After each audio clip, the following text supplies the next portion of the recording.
Hello everybody, welcome to Mr. Sar's Music Zone, and this is Mr. Sar, and today is the full deal on several factors to consider while being a part of a choir or a vocal ensemble. Now, the highlighted video before spoke about knowing your voice, and it's very important, more important to know about your voice from the onset, even if you know how to sing. So you must can tell or distinguish if you can sing high or low. So normally there are four parts within a choir setting. We have soprano, alto, tenor, and bass. Now the first two, sopranos and altos, are specific to the feminine gender, and the second two, tenor and bass, will be specific to male. Now, before adult life or late teenage years, you may find that both boys and girls sing the same or sing high notes the same. So, young boys are called trebles, naturally trebles, so their voices are naturally high. But once they make that distinguished threshold crossing, when the voices start changing at puberty, then they might stay high or they might go a little low. So usually tenors and basses are for males, sopranos and altos are for females. Now I know in the gospel setting or church setting or more popular setting, a lot of females calls them and they call themselves tenors. You are not made that way. So tenors are only applicable to men. However, you might find that there are some altos that have a lower range and they can sing the tenor part. So they substitute for those part, especially if we don't have enough tenors. And usually there's quite a shortage on tenors. So while that is out of the way, so knowing your voice. So it is imperative to know if you sing high or low. So that could determine if you're female, soprano, or alto, or male, tenor, or bass. Now there's some other variations within the choral setting. So like for example, you may hear about a mezzo soprano. A mezzo soprano is slightly lower than the soprano voice, or has a range slightly lower. So she's called a mezzo soprano.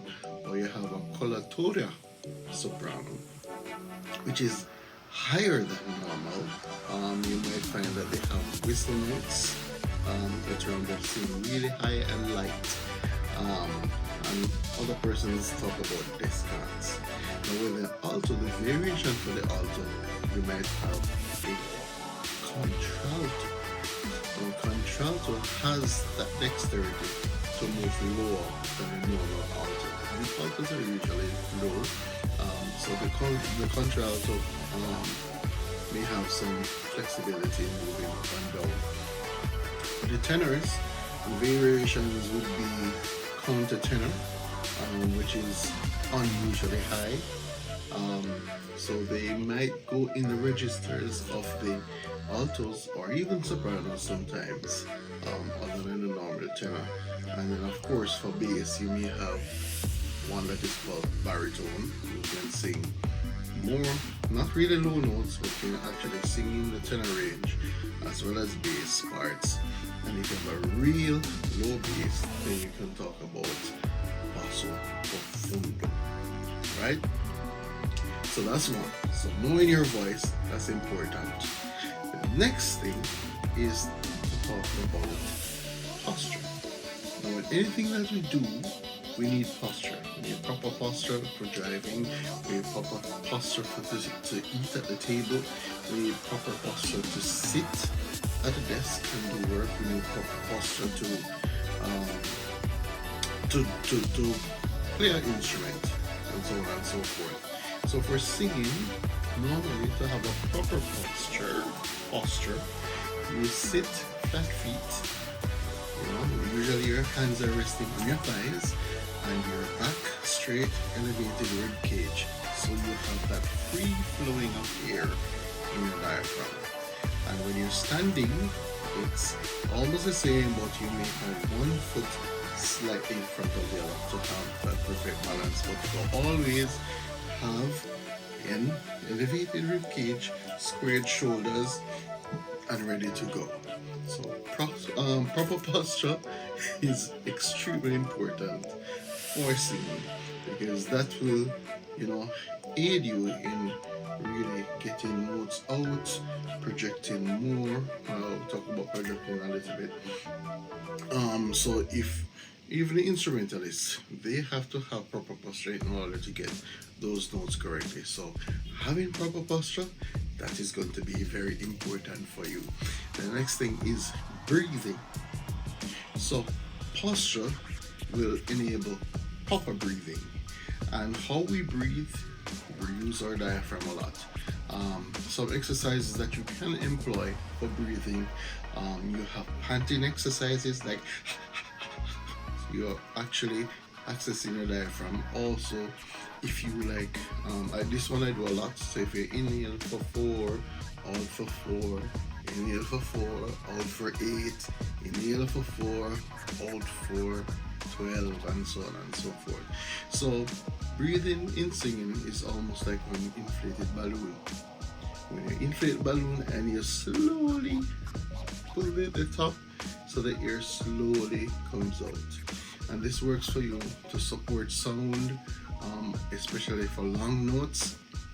So you can do that. So for the inhaling and exhaling exercise, so we do in, 2, 3, out, 2, 3, 4, in, 2, 3, 4, 8, out, 2, 3, 4, 5, 6, 7, 8.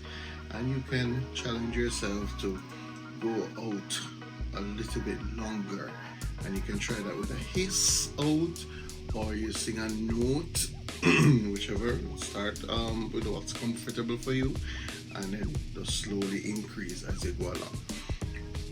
The next thing about singing is that you have to have expression. So you cannot be almost like a poker face on stage. There has to be some expressive element in what you're bringing forth.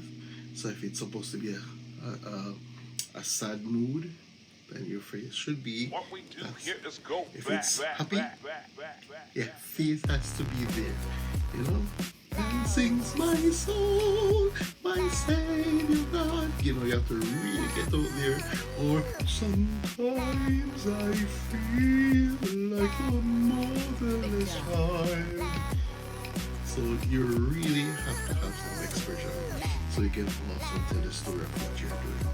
So that's very important. The next thing is projection. No, projection is different from shouting. So when you project, you're actually amplifying, well, you're actually using your natural techniques to get someone to be louder or to be more clear. So like for example, 4, you once you're projecting, actually you should be enabling your diaphragm muscles, your abdominal area. So you should have that tension so you can get out. Shouting is almost like, oh, so it's almost like you want to use your natural voice but you cannot make it. So projection really comes from your diaphragm area, and control. So you have that control, and you can be as loud as you can be. But projection is really really loud for them. So using your diaphragm muscles will aid that process of projection.